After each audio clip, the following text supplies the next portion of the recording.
Gampang, oke. Tanggal berapa?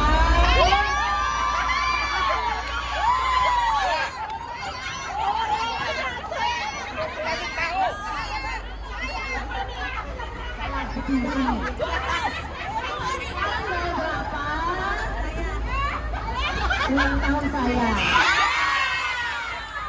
Hanya Pak Bima yang tahu sama saya. Oke, serius nih. Tanggal berapa? Pemilu Kota Indonesia.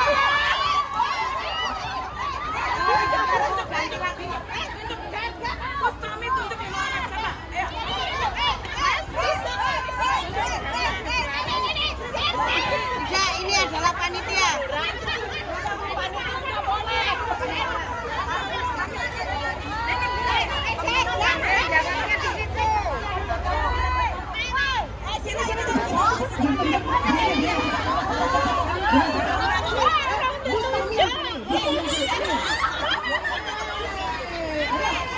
Pasti sudah siap, tapi siap ya.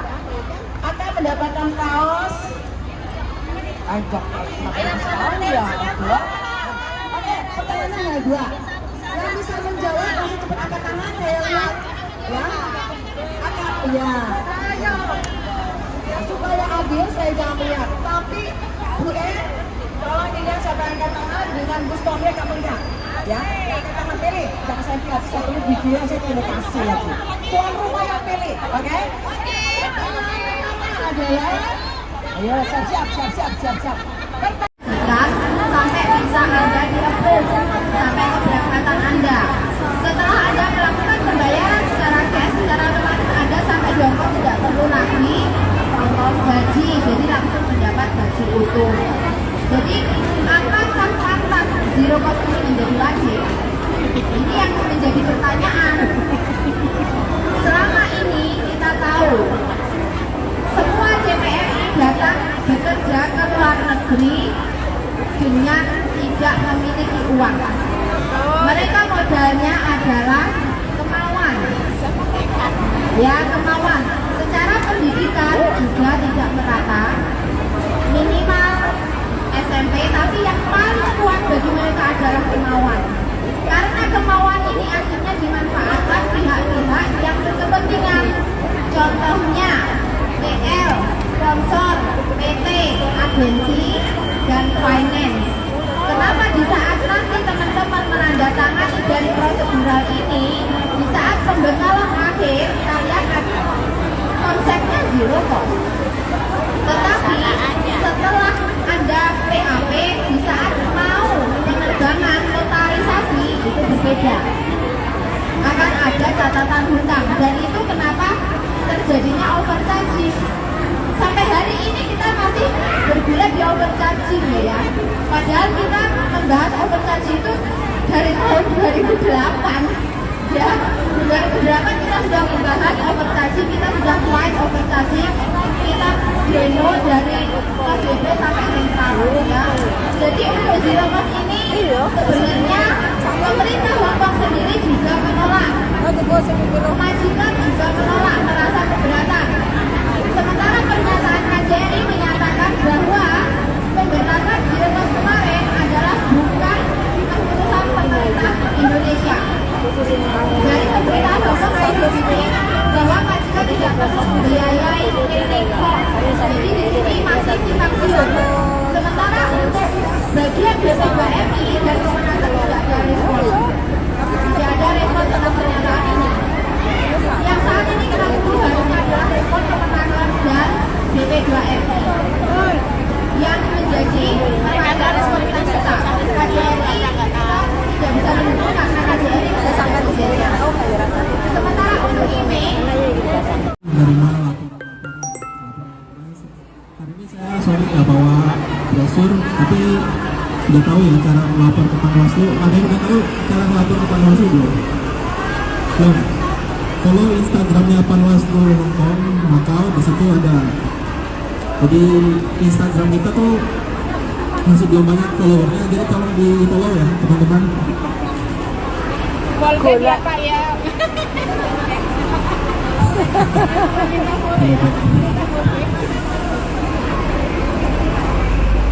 Saya mau mengingatkan ini pemilu sudah dekat, tinggal 5-6 bulan lagi, bener nggak? Februari tanggal berapa coba? Bener nggak? Berarti udah banyak yang tahu ya pemilu.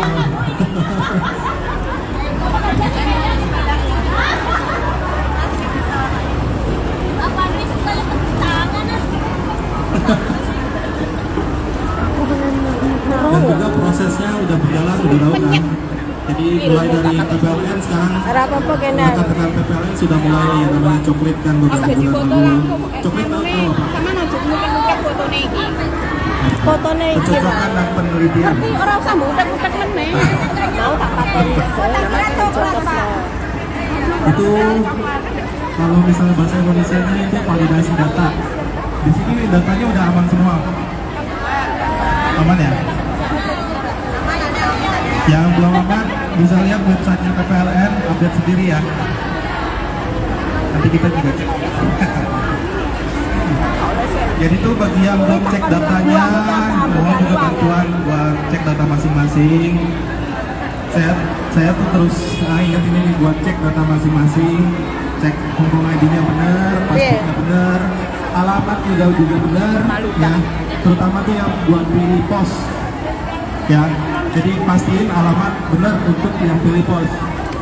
Yang di sini yang pilih pos ada? Tuh. Ya alamatnya pastiin semua benar ya. Betul. Cara betulin alamat udah tahu kan? Sudah. Terus juga satu lagi, sekarang ini saya lihat di Hongkong jadi hotspot, caleg-caleg tuh bakal banyak yang datang.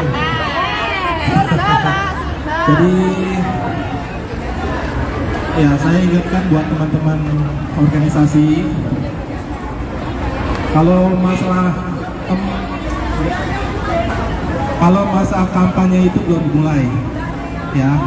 Jadi tolong ingatkan untuk teman-teman caleg, misalnya teman-teman organisasi yang misalnya datang Hongkong nemenin, tolong ingatkan mereka masa kampanye belum dimulai.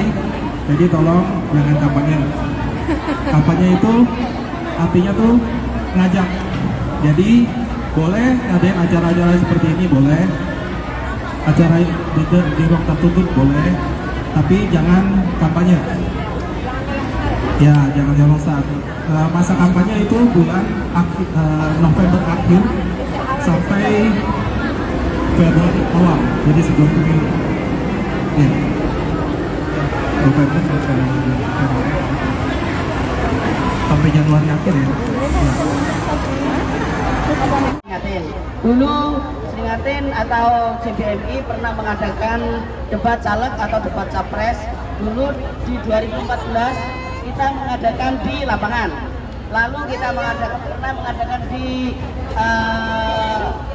Hongkong U. Ya, sekarang kan bisi-bisi itu mahal.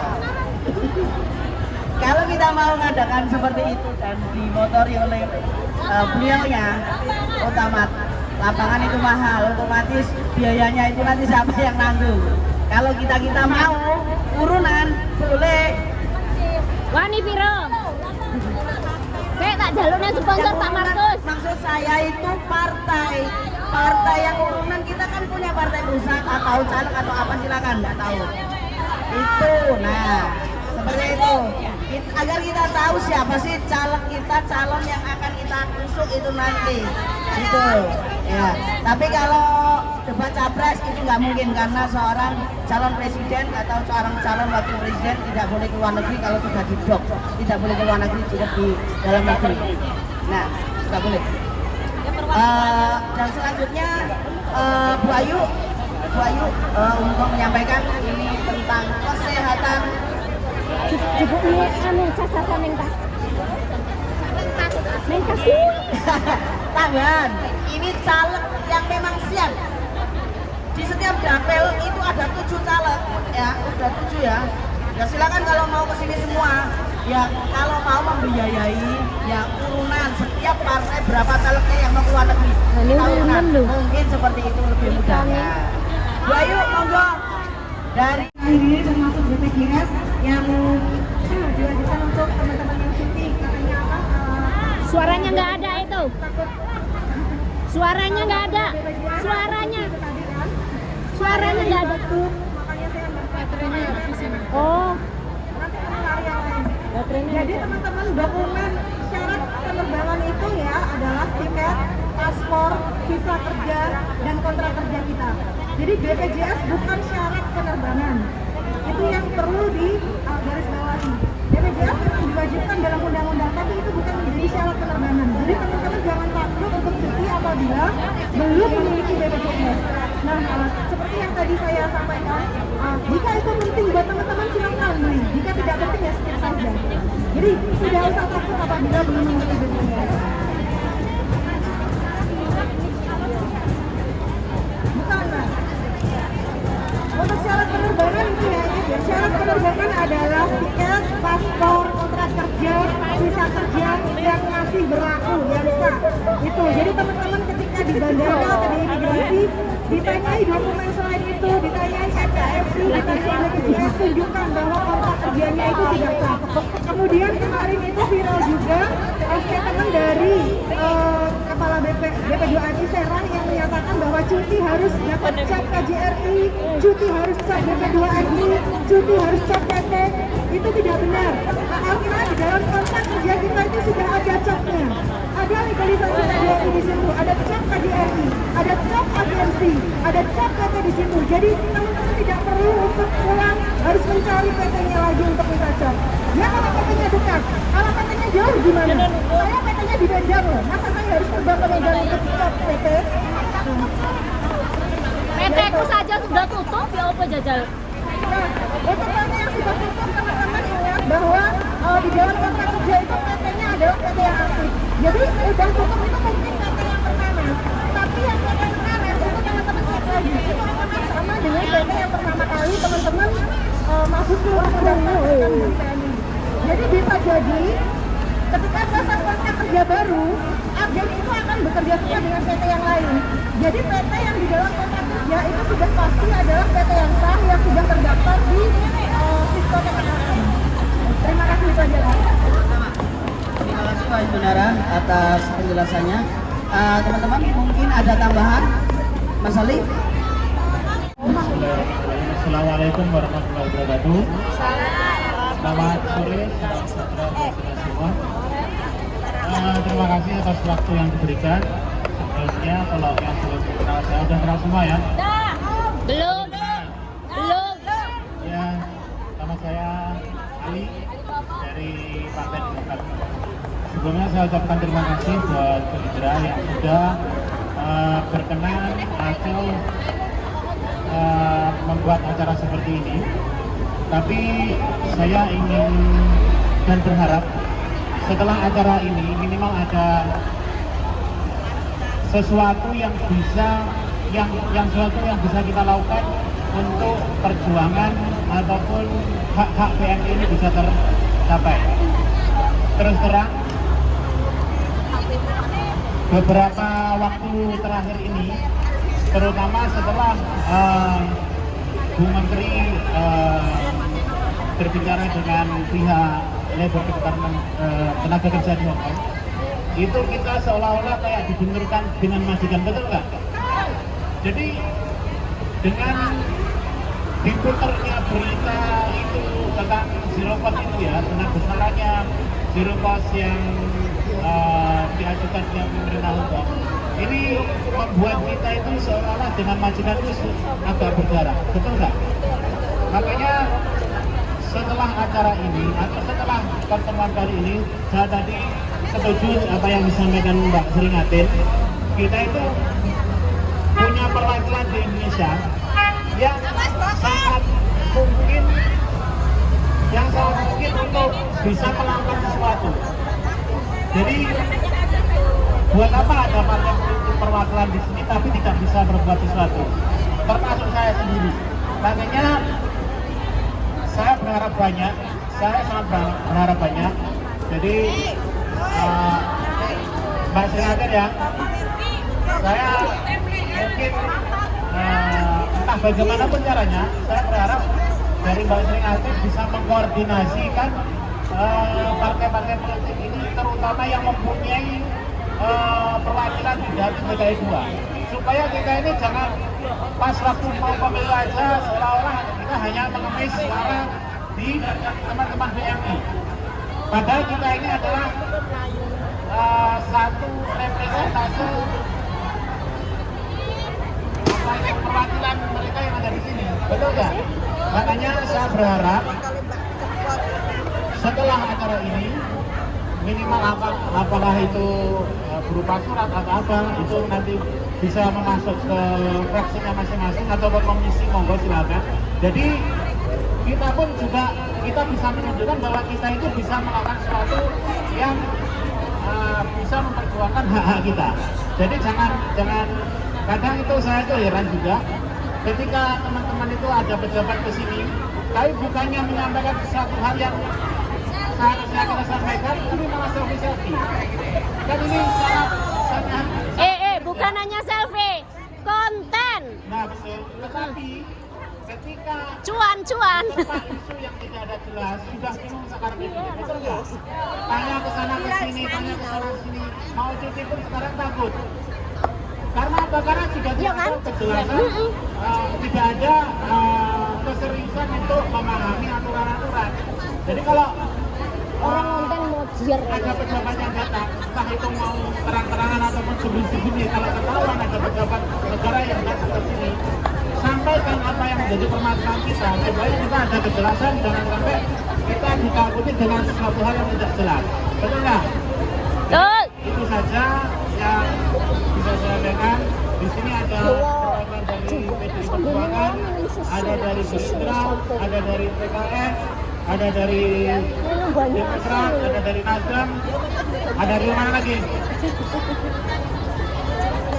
PKB.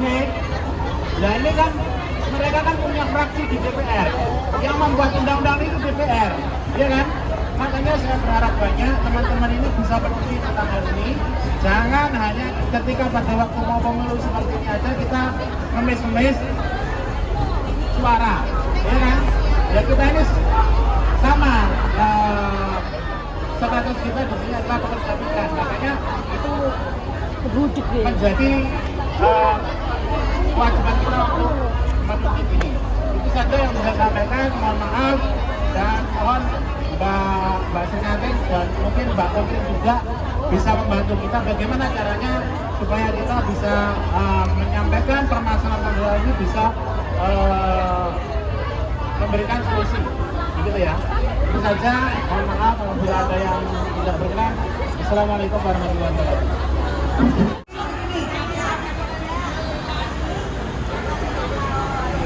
Oke. Video. Hanya untuk di sini berbagi tentang masalah isu-isu apa sih yang sedang hangat di Hongkong ya. Tadi Putri juga sudah menyampaikan terkait dengan masalah biaya agensi, Wahyu juga sudah menyampaikan terkait dengan BPJS TKI. Nah di sini saya hanya ingin meluruskan apa sih yang sebenarnya terjadi di Hongkong hari ini ya. Yang pertama kan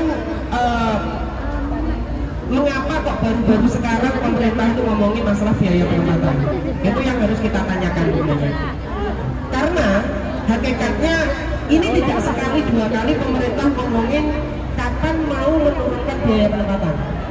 Jadi sejak tahun 2009 itu pemerintah sudah berusaha menginginkan agar biaya penempatan itu diturunkan.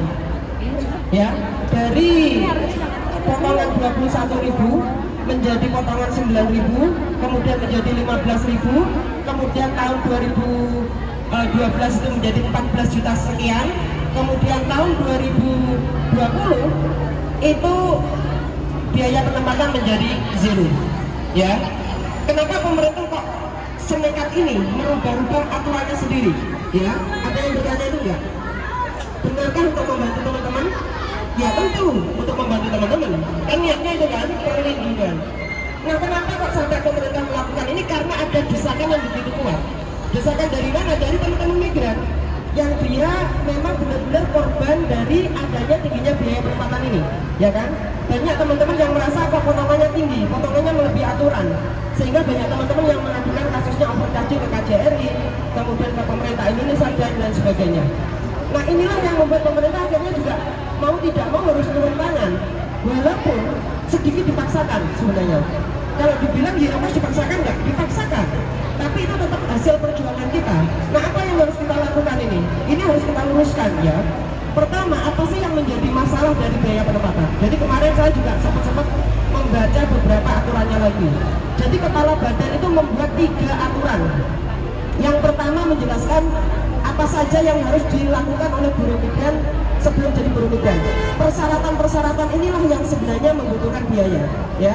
Kemudian dari persyaratan-persyaratan ini, Kepala BP2MI kemudian membuat aturan lagi yang mengatakan ini loh biaya yang harus dikeluarkan oleh pemberi kerja, dalam hal ini majikan. Apa saja biayanya?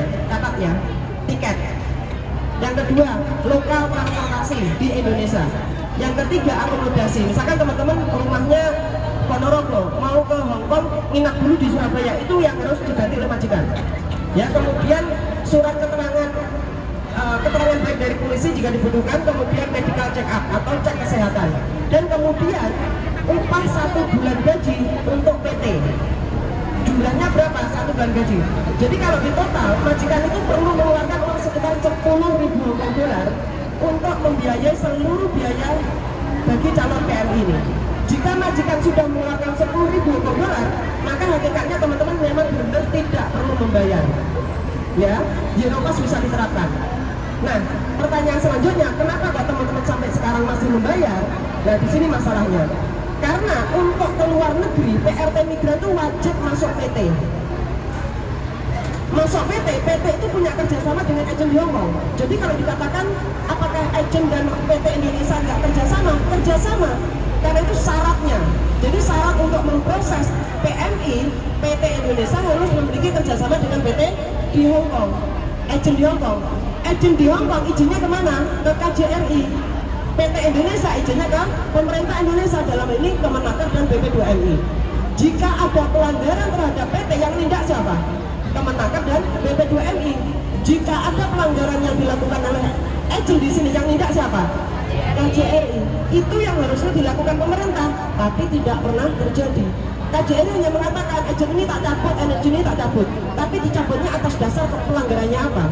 Karena kasus yang paling banyak di sini itu adalah teman-teman membayar potongan lebih dari yang ditetapkan oleh pemerintah Indonesia, walaupun zero cost itu ditetapkan. Nah, masalahnya di mana? Masalahnya adalah tadi saya katakan bahwa karena kita masuk PT dan harus diproses agen, inilah yang menyebabkan biayanya tinggi. Karena ada biaya yang harusnya ditanggung oleh pemerintah, yaitu training. Training itu disediakan oleh pemerintah daerah. Dan training ini bisa diberikan atau diselenggarakan oleh BLK daerah atau BLK swasta. BLK swasta ini siapa? Ya PJTKI.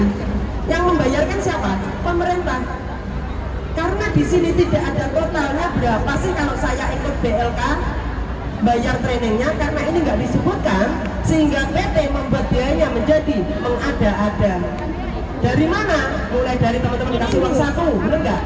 Mulai dari teman-teman disuruh apapun lah biaya lain sebagainya. Tadi saya juga mendengar, enggak, saya memang tidak ada potongan, tapi saya di Indonesia bayar 20 juta dulu plus ngurus paspor. Apakah bisa dikatakan zero cost? Tidak. Jadi masalahnya di mana? Pemerintah. Jadi pemerintah harusnya bertanggung jawabnya di mana?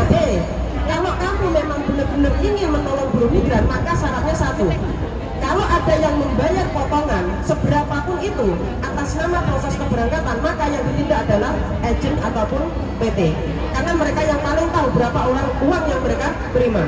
Siapapun teman-teman yang dipaksa menerima uang satu dan itu atas nama melengkapi proses keberangkatan, karena ada beberapa teman-teman yang kalau nggak menerima uang satu nggak boleh, maka itu juga harus ditindak. Ya, jadi sebenarnya masalah utamanya di mana? Pemerintah nggak turun tangan dan tidak bertanggung jawab, itu saja. Jadi hari ini biarkan PT dan agen berunding mengurusi berapa keuntungan yang mereka dapatkan. Urusan kita hari ini adalah bawa korban sebanyak-banyaknya. Ya, kalau kita tidak membawa korban, maka kita tidak mampu membuktikan kepada pemerintah Indonesia bahwa ini ada korban. Yang kedua, masyarakat Indonesia akan mengira bahwa aku sudah bayar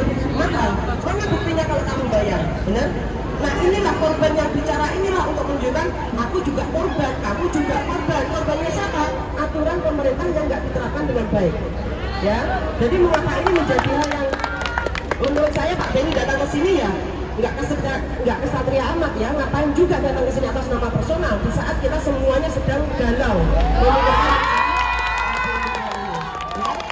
Jadi di sini kalau kita lihat persoalan kita di sini adalah satu ya teman-teman, karena prosesnya itu lewat PT, harus proses lewat PT. Ada yang mengatakan mbak aku nggak masuk PT, kamu nggak masuk PT tapi kontrakmu tetap proses PT.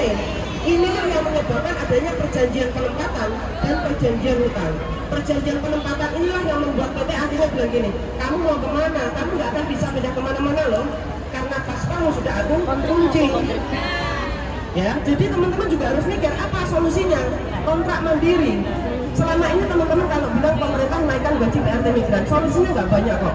Pemerintah harus mengakui bahwa siapapun PNI ex luar negeri dia punya skill yang harus dinaikkan harganya, betul nggak?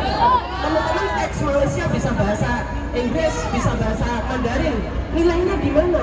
Kok potongannya tetap sama? Ya. Jadi hari ini kita berkatakan, kamu ex 20 tahun pun kalau nikah 1 tahun punya anak, kembali ke luar negeri kamu potongan lagi, betul nggak? Nilai kita sebagai PRT migran yang berskill, skill kita di luar negeri itu nggak ada nilainya. Maka pertanyaan kemarin saat Bida ke sini, kan ada sertifikasi kan? Sertifikasi kompetensi. Saya tanya, bagaimana dengan teman-teman ex Singapura, ex Malaysia, ex Arab dan lain sebagainya yang punya skill? Bisa nggak saya sertifikatkan? Dan itu diakui sebagai skill yang akan membuat saya tidak perlu masuk PT dan saya bisa kontrak mandiri. Bisa nggak pemerintah itu? Itu yang harus kita tuntut. Makanya di sini banyak sekali teman-teman dari perwakilan partai politik ya. Saya sarankan itu yang harus sampaikan kepada perwakilan sampean. Ingat, yang membuat undang-undang itu adalah perwakilan DPR, yang itu semuanya perwakilan partai politik. Tugasnya kita meyakinkan ini pesan dari Hongkong. Kita nggak usah ngomongin JPNI ataupun siapalah, nggak perlu. Ini pesan dari Hongkong, ini tuntutannya. Ya, hari ini kita tidak membuka itu. Saya belum selesai. Ya. Oke, yang kedua ini terkait dengan masalah BPJS. Saya kemarin diingatkan sama salah satu teman saya yang ngurusi BPJS. Teman-teman kok taunya BPJS ini? Sebenarnya undang-undang itu mengatur bahwa setiap warga negara Indonesia itu harus memiliki jaminan sosial. Itu sesuai dengan Undang-Undang Dasar 45. Apa itu jaminan sosial? Jaminan agar semua orang itu tercukupi, agar dia tidak miskin, agar dia bisa sekolah, agar dia bisa menikmati kesehatan, agar dia bisa rekreasi. Jaminan sosial itu bukan sesuatu hal yang kita beli kemudian kita nikmati, itu namanya kita beli. Ya, kalau kita katakan BPJS jaminan sosial itu adalah penipuan. Kenapa? Karena itu uang kita disuruh membeli. Ya. Iya, tapi apakah kita harus antipati? Tidak. Sekali lagi itu buat pilihan. Kita tidak bisa dipaksa. Karena sekali lagi nggak semua orang mampu membeli BPJS. Tapi pemerintah harus memberikan pilihan. Ya, saat ini sudah ramai nih. Teman-teman bilang harus membuat BPJS. Kenapa? Paham nggak apa itu BPJS? Tadi Wahyu sudah menjelaskan. BPJS itu ada macam-macam. BPJS kesehatan, BPJS ketenagakerjaan dan lain sebagainya. Buruh migran, kalau teman-teman membaca undang-undangnya lagi, makanya saya bilang smartphone, HP pintar gunakan untuk ngecek apa aturannya itu. Jangan hanya buat selfie dan juga live streaming kok, ya. Buat cek semua aturannya itu, karena itu sudah jelas bahwa satu, calon PNI sebagai syarat calon PNI itu harus memiliki kartu BPJS. Kalau sudah masuk PT, maka PT wajib menyertakan BPJS TKI. Ya, jadi PT. Di sini yang jadi pertanyaan, siapa yang membayar BPJS TKI? Ya, untung majikan nggak tahu, padahal dia membayar majikan Hongkong. Ya, kalau majikan Hongkong tahu, dia pasti bertanya, kenapa saya membayar asuransi 2 kali? Nah, jadi yang jadi pertanyaan, PRT migran itu bosnya siapa sih? Bos kamu itu PT atau majikan sih? Ya? Kalau bosnya PT, maka PT yang membelikan. Ini ngomongin BPJS loh ya. Sama dengan karyawan itu. Kalau karyawan kerja di perusahaan yang membelikan siapa? Misalkan Pak Bernard kerja di Hongkong, yang membelikan asuransi siapa Pak? Perusahaan kan? Bukan bayar sendiri. Ya, sama dengan teman-teman di sini. Asuransi yang membelikan siapa? Majikan kan? Nah, pertanyaannya, majikan ini maukah disuruh bayar 2 kali? Ya, jadi kalau kita bilang BPJS itu harus pilihan. Kalau saya merasakan manfaatnya, silahkan beli. Kalau tidak memberikan manfaatnya jangan mengancam dan jangan memaksa, itu aja. Ya, jadi di sini itu yang harus kita meyakinkan bahwa BPJS silahkan membeli. Kalau tidak ada manfaatnya jangan mengajar, karena sekali lagi ini bisnis ya.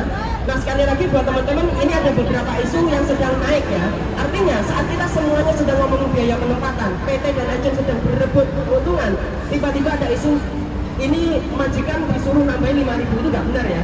Isu itu nggak benar, karena kemarin PT sudah menjelaskan PT kasih 6.000 itu sudah cukup, nggak perlu ada potongan lagi ya. Itu menurut Pak Saiful ya kemarin. Kemudian saya tanya, Pak, uang 3.000 itu uang apa sih? Itu uang data katanya gitu. Jadi kalau PT sekarang itu nangis-nangis karena dia merasa uang yang dikasih agent kurang gitu loh ya. Kurang banyak ya, maksudnya kurang banyak ya. Tapi itu bukan urusan kita ya, bukan urusan kita. Nah sekarang ngomongin masalah kenaikan gaji. Teman-teman harus tahu gaji minimum di Hong Kong untuk orang Hong Kong sendiri kemarin kita hitung itu sekitar 15 ribuan. Kalau 15.000 itu dikurangi dengan bayar kos-kosan ya kan, majikan kan nggak kayak kamu kan di sini nggak perlu bayar kos-kosan kan, tak bayarkan, oke dipotong. Kemudian bayar listrik, kemudian bayar gas, kemudian bayar air, itu kalau di total semuanya dari 15.000 itu sisanya 6.016. Dari mana? Itu dari semua total yang kita dapatkan dari cara untuk satu lembaga namanya Oxfam yang kan melakukan penelitian berapa sih layaknya orang Hong Kong hidup, dia butuh berapa. Jadi kemarin kita ngitung untuk hidup layak, untuk hidup normal kamu tuh butuh 6.000. Jadi kalau teman-teman tuh digaji 4.000, kamu hidupnya nggak normal kan? Makanya ada yang jualan online, ada yang jualan sembunyi-sembunyi. Kenapa gaji kita di bawah 6.000? Di bawah 4.000. Jadi ini yang harus kita yakinkan bahwa untuk hidup layak kita harus mendapatkan 6.000. Itu tuntutan tertinggi. Kalau hanya dinaikkan 100 gimana tidak masalah, tapi kita sudah harus berusaha menuntut yang lebih tinggi karena itu adalah harga yang paling rendah. Nah di sini pertanyaannya adalah majikan bilang kemarin gini, kalau kamu nuntut gaji, apalagi ini PT minta tambahan 5.000, kamu takut nggak kalau majikan ngambil pembantu dari lain, negara lain? Takut nggak? Serius ini saya tanya. Nah ini ada yang takut lagi soalnya matanya.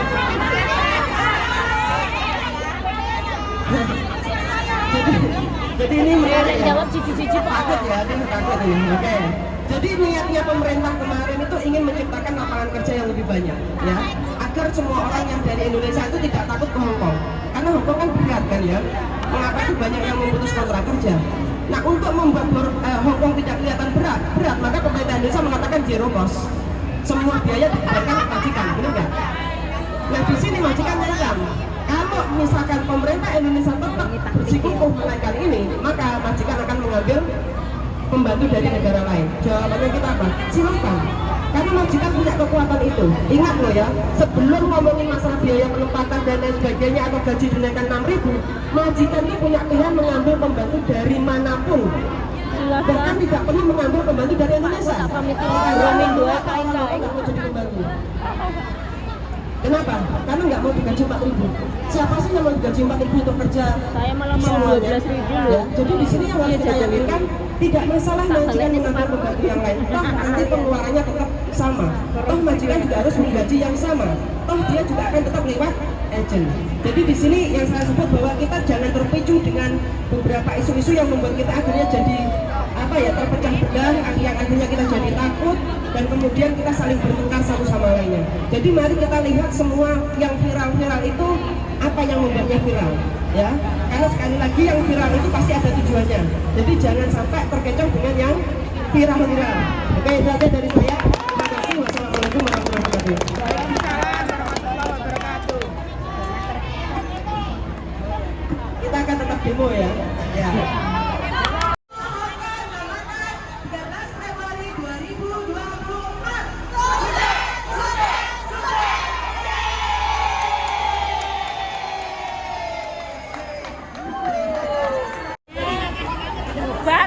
Bubar. Iya kabare? Hai.